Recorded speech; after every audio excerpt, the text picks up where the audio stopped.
Bonjour et bienvenue pour une nouvelle émission. Aujourd'hui, on accueille avec nous Madame Pascale Savoie. Bonjour et bienvenue. Bonjour. Alors, Pascale, tu es présidente de l'association Alma Réunion. Peux-tu nous présenter l'association? Alors oui, c'est une association loi 1901 qui est née en métropole en 1995 à Grenoble.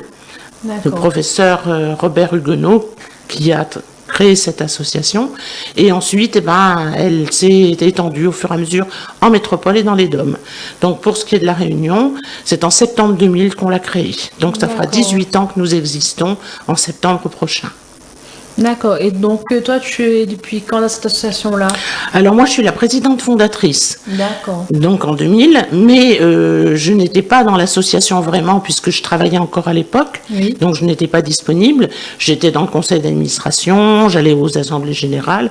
C'est quand je suis passée à la retraite en 2011 que personne ne voulant reprendre la présidence, on m'a dit c'est toi qui as créé l'association, prends la présidence.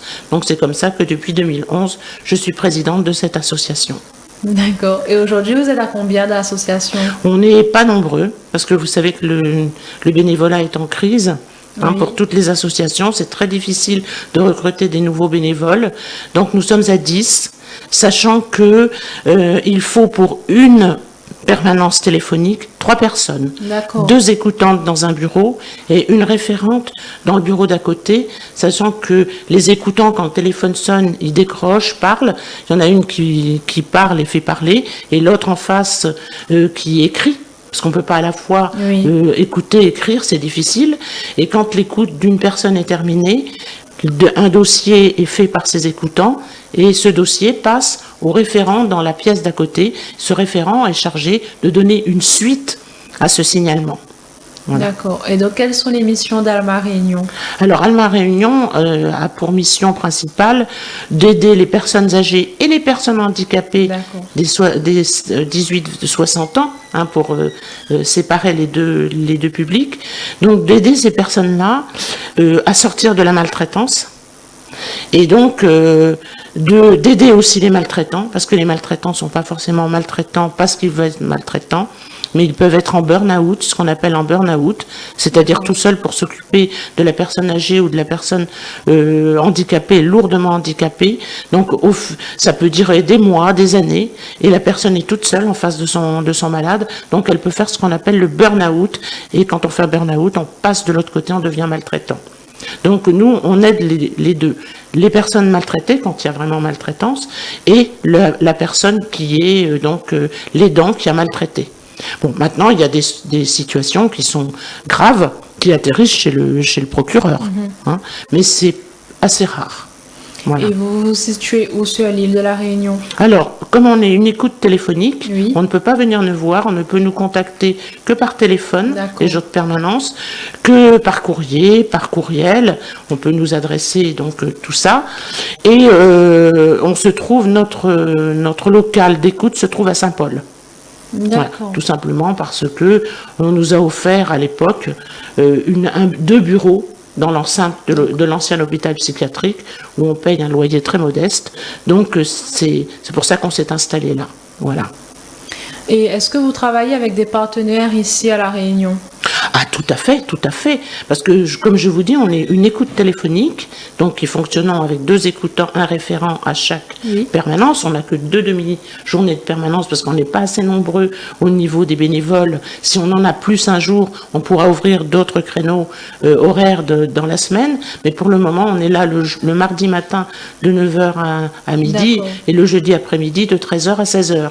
Mais donc le référent, lui, il va travailler avec tout un réseau de professionnels en fonction des éléments que nous ont fournis les écoutants, parce que je suis aussi référente.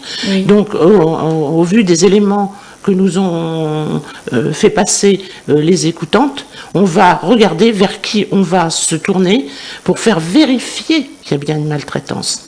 Parce qu'il y a plein de choses qui peuvent se passer.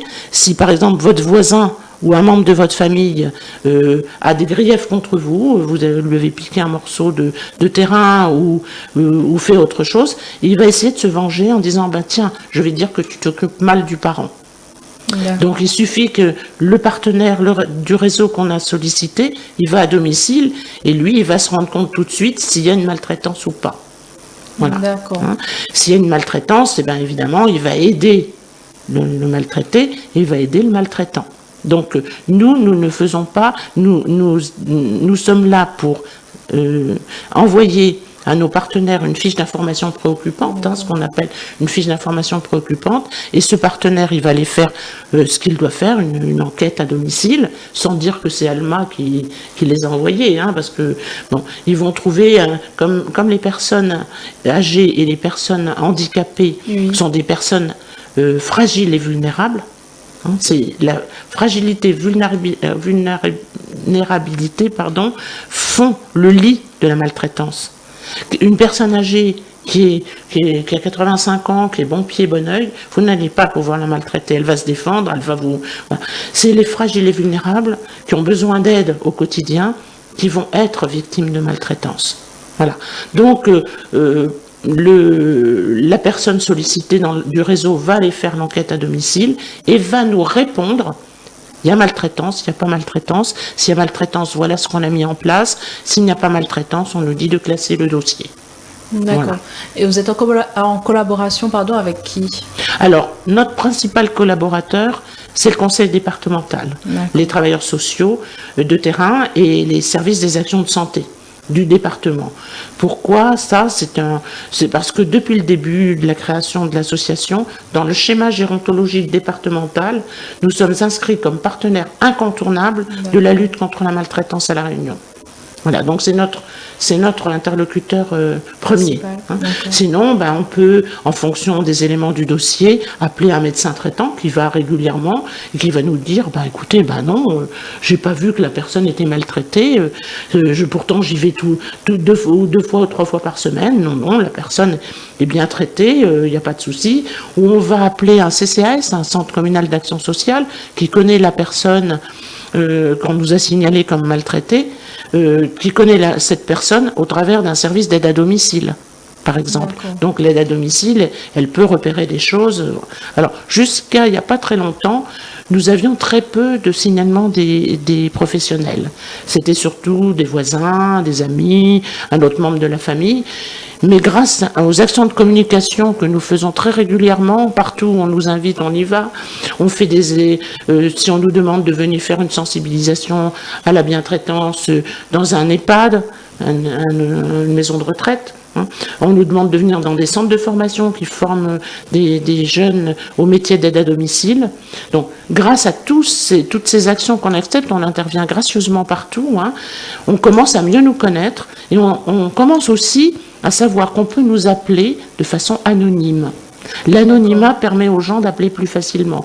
Et je remarque que ces temps derniers, on travaille beaucoup avec les associations d'aide à domicile, c'est-à-dire des aides à domicile qui vont dans le cadre de l'allocation personnalisée d'autonomie, par exemple, qui est versée par le département. Ceux qui vont faire de l'aide à domicile, les professionnels, ils commencent à nous signaler les maltraitances dont ils sont témoins dans les familles où ils vont. Et ça, pour nous, c'est vraiment, on apprécie beaucoup parce qu'on voit que les professionnels commencent à se mobiliser autour de cette maltraitance. Donc, si nous-mêmes, on est témoins de maltraitance en tant que voisins, en tant que personne de la famille, on pouvait aussi vous signaler par téléphone. Tout à fait. Et donc, après, ensuite, il y a une procédure de vérification de cette maltraitance. Voilà. Tout à fait. Alors, s'il y a maltraitance, les services sociaux vont mettre en place des actions pour faire cesser cette maltraitance, pour sortir la personne âgée ou handicapée de sa maltraitance, et va aussi aider celui qui a commis cette maltraitance, peut-être pas volontairement, parce qu'il vit, comme je vous ai dit tout à l'heure, le burn-out. Alors, moi, ce qui est bien, c'est que je suis aussi bénévole à l'association Réunion Alzheimer. Donc, moi, je fais souvent les ponts. Quand je vois des aidants qui ont demandé à nous rencontrer dans le cadre d'une permanence, ou quand ils nous demandent de venir à domicile, je sens qu'il y a un burn-out qui s'annonce, et là je leur propose des aides déjà pour ne pas arriver à cette maltraitance, ce qui fait que là, je permets de ne pas qu'il n'y ait pas un signalement qui est fait à Alma. Donc vous faites aussi de la prévention. Voilà, on fait aussi de la prévention. Cette prévention, comme je vous ai dit, elle se fait aussi au travers de toutes les actions de communication que nous faisons et aussi dans les centres de formation d'aide à domicile où je vais leur présenter tout un module sur la bientraitance. Mais pour être bientraitant, encore faut-il connaître la maltraitance. Voilà, pour se corriger. Voilà, donc ça a été long, hein. On existe depuis 18 ans. C'est un sujet très tabou encore, hein, qui reste dans le secret des familles. Mais il y a eu quand même beaucoup d'améliorations dans les signalements. Mais on n'en connaît toujours que la partie émergée de l'iceberg. On sait qu'il y en a beaucoup plus, mais qui n'arrivent pas jusqu'à nous, ou aux travailleurs sociaux du conseil départemental. Il y a une cellule au département qui est chargée de recevoir toutes les informations préoccupantes. Et en fin d'année, ils font des statistiques. Donc, on a non seulement Alma qui travaille, mais on a aussi tous les travailleurs sociaux qui reçoivent directement des signalements de maltraitance. Donc, il faudra à un moment donné qu'on puisse faire un petit observatoire où tout le monde apportera ses signalements, ce qu'il a pu faire, pour qu'on puisse avoir une idée un peu plus vraie de ce qui se passe à La Réunion. Mais on a encore beaucoup de travail à faire. Hein. Oui. Et comment évolue justement la maltraitance en métropole? Alors en métropole, c'est pareil. C'est pareil. Hein, c'est la même façon de travailler. Excusez-moi. C'est la même façon de travailler des écoutes allemands en métropole qu'à La Réunion.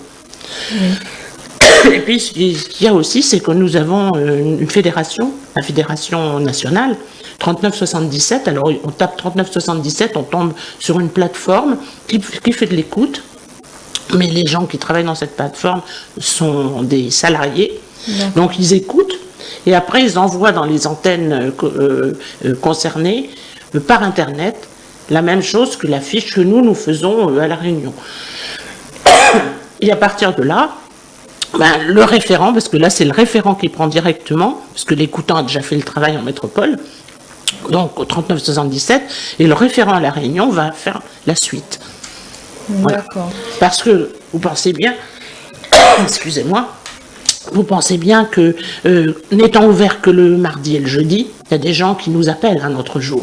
Donc il y a un répondeur qui leur rappelle les jours et heures d'écoute à La Réunion. Et qui leur dit, si vous voulez qu'on vous rappelle, laissez-nous un nom, un numéro de téléphone. Nous avons le numéro de téléphone de la personne, mais nous n'avons pas le droit de les rappeler, parce que ça peut être un maltraité qui, profitant de ce que son maltraitant est sorti pour aller acheter le pain ou autre chose, appelle Alma, donc c'est pas forcément un mardi matin, un jeudi après-midi, il va tomber sur un répondeur, il va pas laisser de message. Pourquoi? Parce que s'il laisse un message qu'on le rappelle, le maltraitant, il va savoir que c'est pendant qu'il était sorti que la personne nous a appelés. Donc, ça peut aggraver la maltraitance de la personne. Donc, on ne rappelle que si la personne nous demande de le rappeler un nom, un numéro de téléphone. Et la troisième possibilité, c'est, si vous voulez, vous pouvez appeler le 3977, numéro gratuit aussi en métropole, aux heures d'ouverture de métropole, bien sûr, c'est signalé dans le répondeur. Et donc, on leur dit, ils sont ouverts du lundi au vendredi, de telle heure à telle heure. Donc, eux, ils sont là toute la semaine. Donc, si quelqu'un appelle un jour où nous, on n'est pas d'écoute, ils auront quelqu'un au bout du fil au 3977. D'accord. Et comment évolue justement aussi la maltraitance à La Réunion? Est-ce que vous pensez qu'il y a moins qu'avant, il y a plus? Alors, il y a une nouvelle forme de maltraitance qu'on voit à La Réunion. Enfin, je ne sais pas si elle est nouvelle, mais en tous les cas, elle nous est signalée.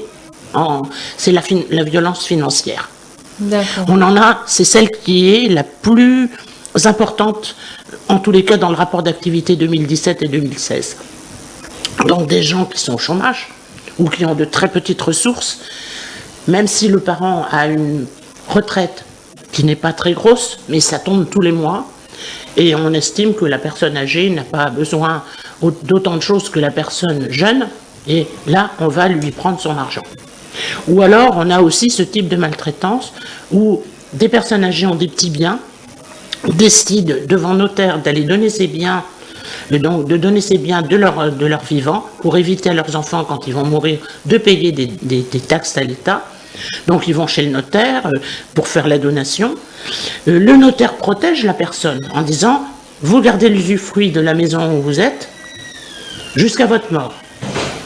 Mais l'enfant à qui ils ont donné, la personne âgée a donné cette maison, en usufruit, certes, il sait très bien que les parents, il n'aura la maison que quand le parent sera décédé. Oui. Qu'est-ce qu'il fait pour avoir la maison plus vite? Il va proposer au papa ou à la maman de venir s'installer dans la maison pour l'aider. Tu as des problèmes, tu as des petits problèmes déjà de perte d'autonomie, on vient chez toi et puis on va t'aider. Donc, le parent à qui l'on dit ça, il va accepter forcément. Quand l'enfant vient avec femme-enfant, ils n'ont de cesse que de faire des maltraitances à la maman ou au papa pour qu'il s'en aille chez un autre enfant. On a beaucoup de ces cas-là à La Réunion. D'accord. Donc, beaucoup plus de cas comme ça à La Réunion qu'en métropole ou dans Je ne sais pas si c'est plus qu'en métropole. Parce que en métropole, ils ont fait récemment, la ministre de la Santé a demandé à Alma France, au 3977, de faire une étude sur les maltraitances financières en métropole. Il y a un dossier qui est sorti, que j'ai avec moi, qui m'a été remis, où il parle de ces violences financières et aussi des dérives sectaires. Moi, je pensais qu'il n'y en avait pas à La Réunion, et j'ai appris des dérives sectaires, qu'il y en avait très peu, et finalement, j'ai appris par quelqu'un tout à fait récemment qu'il y avait une personne qui avait travaillé comme assistante sociale à La Réunion, qui est à la retraite maintenant, et qui s'occupe de ce problème-là en métropole et à La Réunion. Elle vient très souvent à La Réunion, et sa nièce qui m'a parlé de ça, je lui dis, mais il y a des dérives sectaires à La Réunion? Oui, Pascal, tu ne peux pas imaginer. Donc je dois rencontrer sa tante quand elle va venir prochainement dans le département pour voir ce problème-là avec elle. Parce que pour moi, il n'y en avait pas beaucoup, et apparemment, il y en a. Voilà. Et donc, les dérives sectaires, justement, comme vous le dites, c'est par rapport à la violence financière?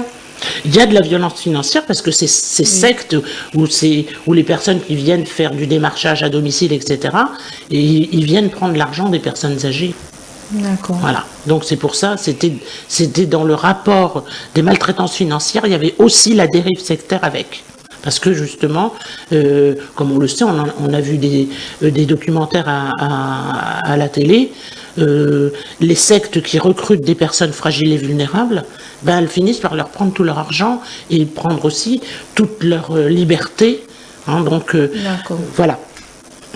Et donc, pour vous, qu'est-ce qu'il faudrait faire, mettre en place pour justement, et pas éliminer, mais du moins diminuer la maltraitance contre les personnes âgées, contre les personnes en état de faiblesse, etc. Et de continuer à faire de la communication, de continuer à parler du sujet, et on n'arrête pas. On est sur le terrain tout le temps pour parler. Et là, je me suis attaquée aux professionnels de santé.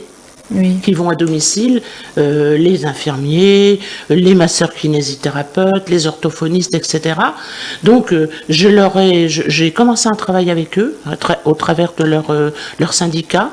Ils m'invitent à toutes les réunions qu'ils font avec les infirmiers ou les kinés, etc. J'en ai tout un tas à faire cette année pour aller présenter Alma et parler de la bientraitance, donc du coup aussi de la maltraitance.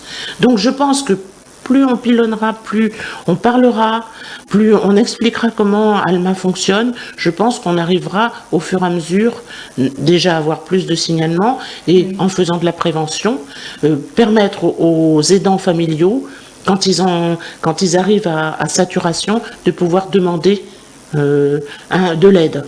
Parce qu'il existe des aides dans le département, et surtout des aides du département, du conseil départemental, qui est le chef de file de l'action sociale à La Réunion, et notamment le chef de file de l'action sociale personnes âgées et personnes handicapées. Donc il existe des comment on appelle ça, des prestations qu'on peut distribuer à des gens, à des aidants, pour qu'ils puissent se reposer et ne pas en arriver à la saturation, au burn-out et à la maltraitance. D'accord. Est-ce que vous pensez à mettre en place une procédure en lien avec justement les professionnels de santé, puisque pour l'instant ça ne se fait pas automatiquement d'après ce que vous dites? Est-ce que dans l'avenir, ce serait possible de travailler carrément en synergie avec eux, de mettre en place une procédure automatique justement par rapport au signalement? Ça, on pourrait y travailler, mais ça va être difficile. Ça va être difficile parce que les professionnels de santé qui commencent à appeler Alma, parce qu'ils sont anonymes. Oui. C'est-à-dire, quand je dis anonyme, nous, Alma, on a besoin du nom des personnes qui nous appellent et de leur numéro de téléphone. Pourquoi? Parce qu'on peut avoir besoin de les rappeler pour leur demander une précision, et aussi parce qu'ils ont pris la peine de décrocher le téléphone pour nous appeler. C'est pas évident de faire un signalement de maltraitance. Du coup, Alma leur doit un retour. D'accord. C'est-à-dire que quand la situation est traitée, nous rappelons l'appelant pour lui dire, voilà, vous nous avez fait un signalement concernant madame un tel ou monsieur un tel à telle date. Nous avons fait le nécessaire auprès de nos partenaires sociaux. La réponse qui nous revient, c'est celle-là. On ne donne pas de détails, mais on dit ça a été traité. Ça, on le doit à celui qui nous appelle. Donc, on a besoin d'avoir un nom, un numéro de téléphone. Mais on garantit, quand la personne nous demande l'anonymat, on leur garantit cet anonymat. Et la fiche d'information préoccupante qu'on va envoyer à nos partenaires, elle dira « Un signalement anonyme en date due nous fait part de la maltraitance dont est victime monsieur et madame un tel ». Donc, ça fait 18 ans qu'on travaille, 18 ans qu'on passe le même message. Jamais personne ne nous a rappelé pour nous dire « Dis donc, je vous avais demandé l'anonymat et on a su que c'était moi ». Jamais. En 18 ans d'exercice. Donc, ça veut dire qu'on respecte cet anonymat. Et je pense que au fur et à mesure, les gens parlent entre eux et disent « Bah oui, Alma a promis et a tenu sa promesse. On n'a pas été nommé. » Voilà. Est-ce que vous organisez des événements, des ateliers pour faire connaître vos structures? Alors oui, on participe à la journée départementale des personnes âgées, où on a un stand. Dans tout ce qui est fait dans les communes, sur la santé, etc., nous sommes invités, nous répondons présents, même quand c'est dimanche et jour férié, parce que pour nous, ça a une grande importance qu'on se fasse connaître et pour pouvoir mieux aider les personnes âgées. Donc oui, on participe à tout ce qui nous est proposé dans le département, et comme on commence à être connu, on est invité partout. Donc on est présent partout pour expliquer aux personnes qui visitent ces événements comment nous fonctionnons. D'accord. Est-ce que vous avez un dernier message à faire passer à nos auditrices et nos auditeurs qui nous écoutent? Ce que je voudrais leur dire, c'est qu'ils n'hésitent pas à nous appeler, même si ce n'est pas pour faire un signalement tout de suite, mais ça peut être des questions qu'on nous pose. On a repéré telle chose, est-ce que pour vous, c'est une maltraitance ou pas? Ou alors nous appeler parce qu'ils ont été témoins d'une maltraitance sur une personne âgée, une personne handicapée. Ils peuvent nous appeler, on leur garantit l'anonymat et ils vont jouer le rôle que tout citoyen que nous sommes doit jouer, c'est-à-dire ne pas laisser quelqu'un qui est en souffrance dans sa souffrance, sachant qu'il y a des endroits où on peut aider ces personnes-là. Voilà le message que je voudrais faire passer. Merci beaucoup. Je vous remercie d'être venu nous parler d'Alma Réunion. Alors peut-être que je vais donner le numéro de téléphone. Oui, pas de souci. Alors 02 62 41 53 48. 41 53 48. C'est un numéro payant. Pourquoi? Parce qu'à l'époque, en métropole, on l'avait mis en numéro vert, et puis il y avait des petits malins qui téléphonaient pour signaler des maltraitances qui n'existaient pas. Donc, du coup, Alma a choisi de faire payer au prix d'un appel local. Voilà. Donc, 02 62 41 53 48, le mardi matin de 9h à midi et le jeudi après-midi de 13h à 16h.